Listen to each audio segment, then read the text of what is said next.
Assalamualaikum warahmatullahi wabarakatuh. Salam dan bahagia. Apa kabar anak-anak semua? Mudah-mudahan pada hari ini semua dalam keadaan sehat. Baik, pada hari ini materi pelajaran PPKN kita ialah dinamika penerapan Pancasila. Arti dinamika artinya ialah dari masa ke masa. Sehingga kalau diartikan dinamika penerapan Pancasila artinya ialah penerapan Pancasila dari masa ke masa.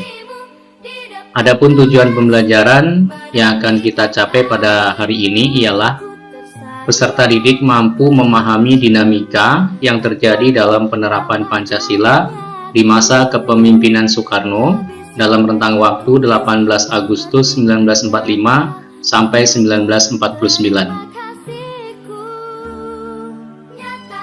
Materi pertama yang akan kita bahas ialah penerapan Pancasila pada rentang waktu 18 Agustus 1945 hingga 1949.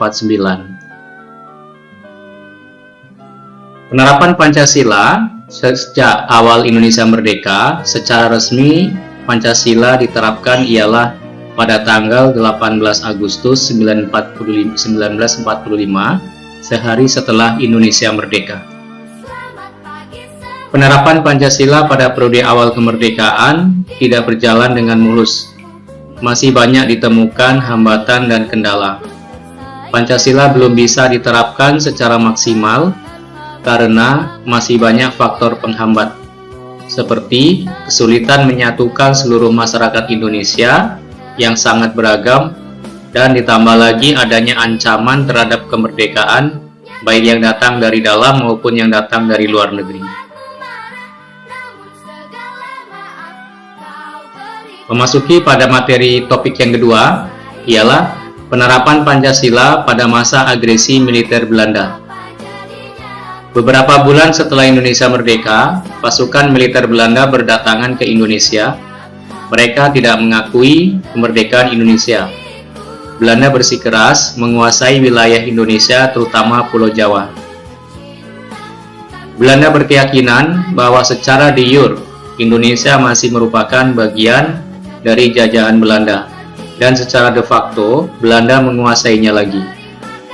Arti secara de facto artinya ialah secara fisik Belanda menguasai Indonesia setelah Indonesia merdeka. Itu dibuktikan dengan kedatangan Belanda, yang dimana setelah Indonesia merdeka Belanda berdatangan kembali ke Indonesia dengan niat untuk menguasai Indonesia dan tidak mengakui kemerdekaan Indonesia. Itu artinya ialah bahwa secara de facto, secara fisik Belanda menguasai Indonesia lagi.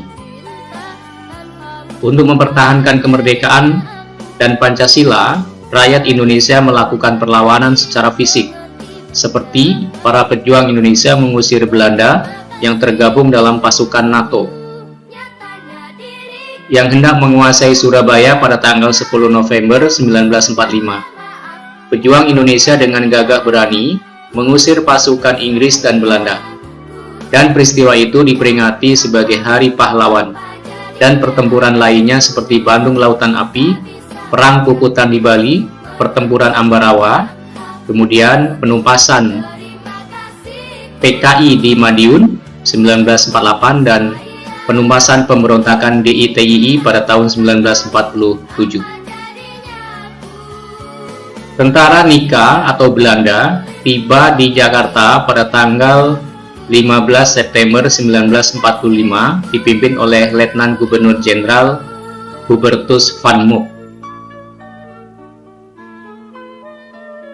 Pada 15 Juli 1947, Van Mook mengeluarkan ultimatum atau peringatan keras meminta Indonesia menarik mundur pasukannya sejauh 10 km dari garis demarkasi atau garis gencatan senjata. Ultimatum tersebut ditolak mentah-mentah oleh rakyat Indonesia. Selanjutnya, penerapan Pancasila pada masa agresi militer Belanda. Pada tanggal 21 Juli 1947 sampai 5 Agustus 1947, terjadi agresi militer Belanda pertama. Belanda menduduki Pulau Jawa dan Pulau Sumatera. Belanda melakukan upaya untuk menentang penerapan Pancasila sebagai dasar negara Indonesia. Ini bertujuan agar dapat menguasai Indonesia kembali. Upaya yang dapat dilakukan oleh Belanda adalah melakukan agresi militer Belanda I dan agresi militer Belanda II, mempengaruhi PBB untuk memihak Belanda, kemudian melakukan penculikan tokoh-tokoh nasional dan dibuang ke daerah lain dengan tujuan supaya perjuangan mempertahankan kemerdekaan di Indonesia pupus dan dengan harapan tidak ada perlawanan dari rakyat Indonesia. Tetapi tindakan Belanda ialah salah. Dengan semakin banyaknya tokoh-tokoh nasional yang diculik atau ditahan dan dibuang ke daerah-daerah lain di Indonesia, semakin banyak tumbuh pejuang-pejuang baru yang membela dan mempertahankan negara Indonesia dan mempertahankan Pancasila. Agresi militer Belanda pertama memiliki tujuan menguasai sumber daya alam Indonesia yang berada di Sumatera dan Pulau Jawa. Di Pulau Jawa, Belanda bergerak ke Jawa Barat, Jawa Tengah, dan Jawa Timur. Mereka hendak menguasai perkebunan, pabrik, dan pelabuhan. Kesimpulannya, pada masa agresi militer Belanda pertama maupun agresi militer Belanda kedua, penerapan Pancasila difokuskan pada upaya mempertahankan kedaulatan negara Republik Indonesia dan dari upaya Belanda yang ingin menggagalkan kemerdekaan Indonesia. Pada tanggal 19 Desember 1948 adalah merupakan salah satu hari bersejarah pada masa setelah kemerdekaan Indonesia, yaitu terjadinya agresi militer Belanda yang kedua. Pada agresi militer Belanda yang kedua, Belanda berhasil mengambil alih kota Yogyakarta yang waktu itu menjadi ibu kota sementara dari negara Republik Indonesia. Tidak hanya itu, agresi ini juga telah menewaskan banyak korban jiwa dari pihak Indonesia. Agresi militer Belanda kedua melanggar perjanjian Renville, di mana dalam perjanjian Renville, Belanda mengakui kedaulatan negara Republik Indonesia. Karena Belanda ingin menguasai kembali negara Indonesia, maka Belanda menolak mentah-mentah perjanjian Renville agar Belanda bisa menguasai negara Indonesia dengan penuh.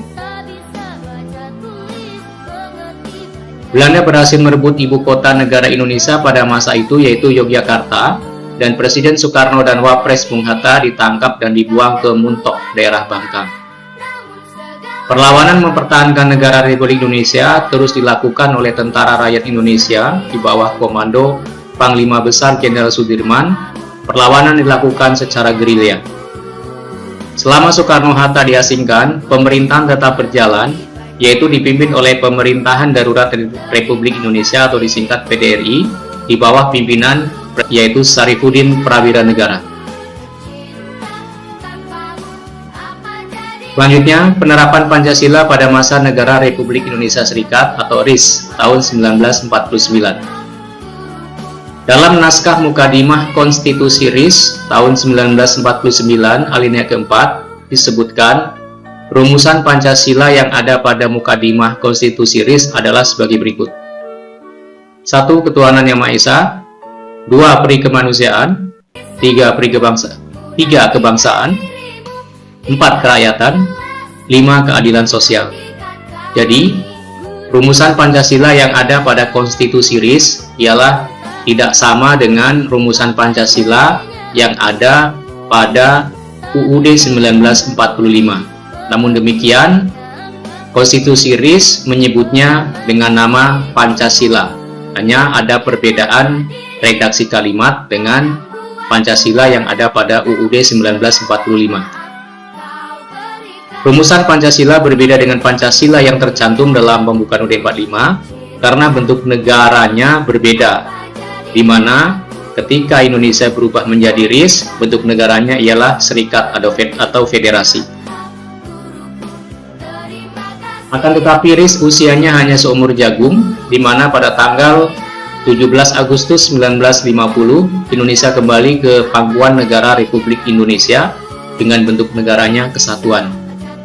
Akan tetapi penerapan Pancasila yang tercantum dalam pembukaan UUD 1945 belum juga diterapkan, karena pada saat kembali ke negara Republik Indonesia, konstitusi yang digunakan bukan UUD 1945, melainkan Konstitusi UUD sementara tahun 1950. Adapun rumusan Pancasila yang tercantum dalam UUD sementara 1950 sebagai berikut. 1. Ketuhanan Yang Maha Esa. 2. Pri kemanusiaan. 3. Kebangsaan. 4. Kerakyatan. 5. Keadilan sosial. Kalau kita bandingkan, rumusan Pancasila yang ada pada UUD sementara itu sama dengan rumusan Pancasila yang ada pada Konstitusi RIS 1949. Demikian video pembelajaran kali ini, mudah-mudahan bermanfaat bagi anak-anak semua.